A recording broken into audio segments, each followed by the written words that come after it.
Hello दोस्तों। आज जो कहानी मैं आपको सुनाने जा रही हूँ, इस कहानी का किरदार आज के घरेलू स्त्री के जीवन से काफ़ी हद तक मिलता है। आरती हमारी कहानी की मुख्य किरदार है। आरती लाखों औरतों की तरह एक गृहवधू है और संयुक्त परिवार में रहने वाली एक महिला है। दिन प्रतिदिन सुबह उठकर घर की सभी चीज़ों का ध्यान रखती है। आरती के परिवार में 7 सदस्य हैं। देवर, नंद, पति, सास, ससुर और 2 बच्चे। सभी की छोटी बड़ी ज़रूरतों का ध्यान रखना उसका कर्तव्य है। सुबह पति के ऑफिस जाने के लिए टिफ़िन, सास ससुर की मालिश, दवा से लेकर बच्चों का होमवर्क, सारे कामकाज करती है। भारत में 80% औरतें परिवार का ध्यान रखती हैं और घर के सारे काम अच्छे से निभाती हैं। इसी दैनिक जीवन में सारे कार्य करके अपार खुशी की अनुभूति होती है। आइए आरती की कहानी की शुरुआत करते हैं।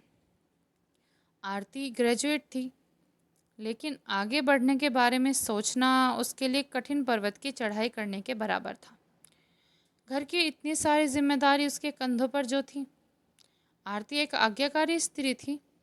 वह घर में सभी सदस्यों के प्रति जिम्मेदारी निभाने से पीछे नहीं हटती थी।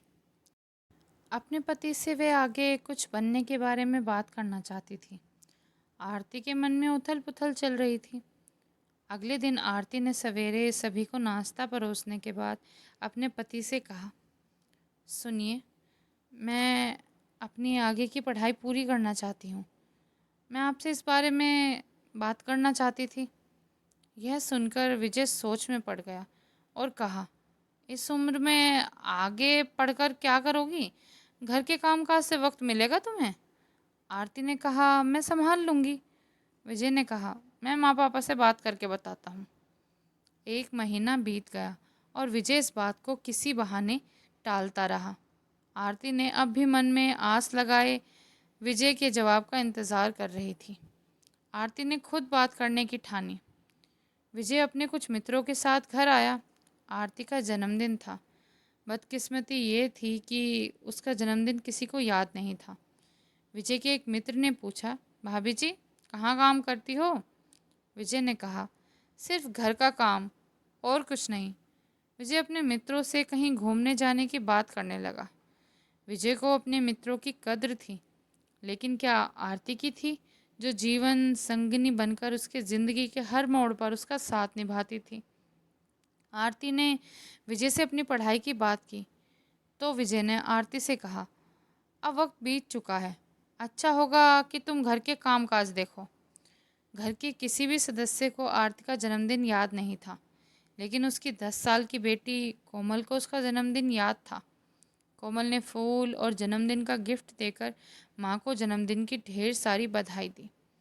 आरती ने चुपचाप आंसू पूछ लिए और अगले दिन रोज की तरह सारे काम खत्म करके अपने पति से कहा, मैं अपनी बड़ी बहन के घर जाऊंगी। पति ने कहा, क्यों, सब ठीक है ना? आरती ने दबी हुई आवाज़ में कहा, मुझे छुट्टी चाहिए। विजय सोच में पड़ गया। उस दिन शाम को आरती अपने घर के लिए रवाना हो गई। सबके सपनों को अपना कहकर जीने वाली आरती को बड़ा धक्का लग गया था। परिवार में 2 दिन में आरती की कमी खलने लगी थी। लेकिन क्या सच में ये कमी आरती की थी या उसकी इतनी सारी जिम्मेदारियों को कोई संभालने में सक्षम नहीं था? आरती हर मध्यवर्गीय स्त्री की तरह घर को जोड़कर रखने वालों में से थी, इसलिए वो खुद ही 4 दिन में वापस आ गई। लेकिन मन में ये दुख ज़रूर था कि किसी ने भी उसकी या उसके सपनों की कदर नहीं की। उसने अपनी ज़िंदगी से समझौता कर लिया और फिर से परिवार की देख रेख में जुट गई। एक दिन विजय और घर के बाकी सदस्य बातें कर रहे थे तो विजय बोला कि क्या ज़रूरत होती है लड़कियों को इतना पढ़ने की, जब जाना उन्हें दूसरे घर ही है। ये सब सुन के अब आरती से रुका न गया और आखिर में उसने विजय से कहा, सुनिए, मैं अपनी बेटी कोमल के साथ ऐसा कुछ नहीं होने दूंगी।